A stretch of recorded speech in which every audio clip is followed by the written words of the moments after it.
You may have noticed moments in fights where someone collapses after a strike that didn't appear especially powerful. These situations often confuse spectators, but they're not accidents. Knockouts are less about raw strength and more about understanding how the body, and especially the brain, responds to impact. When power is limited, two factors become extremely important: precision and timing. A knockout occurs when the brain rapidly shifts inside the skull and strikes its inner walls. You don't need overwhelming force to make this happen if you target the right area. The most effective location is the jaw, because a clean hit there causes the head to rotate rather than simply move backward. Rotational movement increases brain disruption, which significantly raises the chances of a knockout. Accuracy plays a huge role here.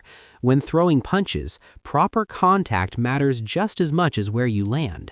Strikes should connect with the knuckles, ideally the two largest ones, to transfer force efficiently and reduce injury to your hand. Precision ensures that whatever power you generate actually reaches the target instead of being wasted. Timing is just as critical as accuracy, if not more. The most effective strikes land when the opponent doesn't anticipate them. When someone expects an incoming hit, their body reacts automatically. The neck tightens, the jaw clenches, and the muscles brace to absorb impact. This natural defense stabilizes the head and reduces damage. However, when a strike comes unexpectedly, those protective reactions don't activate. The head moves freely, and even a relatively light blow can have a dramatic effect. This is why surprise is such a powerful tool in combat sports. Clean openings appear briefly, often when an opponent is focused on offense or reacting to something else. Striking during those moments greatly increases effectiveness without requiring additional strength. Understanding this shifts the goal from hit harder to hit smarter. When fighters learn how knockouts really happen, they begin focusing on efficiency, awareness, and decision-making rather than brute force. That's where intelligence inside the fight, often called fight IQ, starts to matter. Instead of chasing power, fighters learn to create the right moment for a precise, unexpected strike. Once you understand that knockouts rely on precision and surprise rather than sheer power, the next question becomes obvious. How do you consistently create those moments? The answer lies in developing fight IQ, the ability to read opponents, recognize patterns, and manipulate reactions. There are many ways to do this, but two core strategies are especially effective. The first strategy is pattern manipulation. During a fight, repeated actions condition your opponent's responses. If you throw the same combination or attack the same area multiple times, your opponent begins to expect it. They adjust their defense, often without realizing it. This is exactly what you want.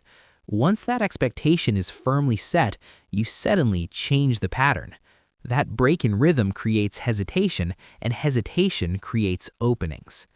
For example, consistently attacking the body forces your opponent to lower their guard and brace for impact. Over time, that reaction becomes automatic. When you finally switch levels, aiming higher instead of lower, the opponent is mentally and physically unprepared. The strike lands clean because it violates what they've been conditioned to expect.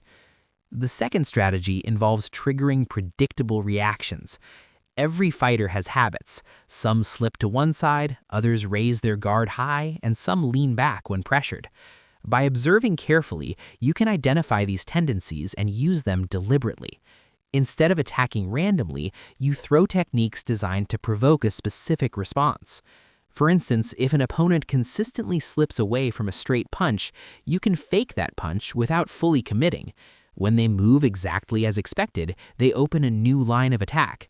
The key isn't the fake itself, it's understanding how your opponent will respond to it. Beyond tactics, training plays a major role in improving knockout potential. Accuracy drills are extremely effective. Mark small targets on a heavy bag and practice striking them precisely, focusing on correct contact rather than power. This applies to both punches and kicks. Over time, your body learns control and efficiency. Equally important is intentional sparring.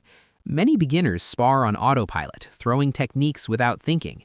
Instead, focus on observing patterns and applying one strategy at a time. With consistent practice, your fight IQ improves, and when combined with precision, it greatly increases your ability to finish fights intelligently and safely.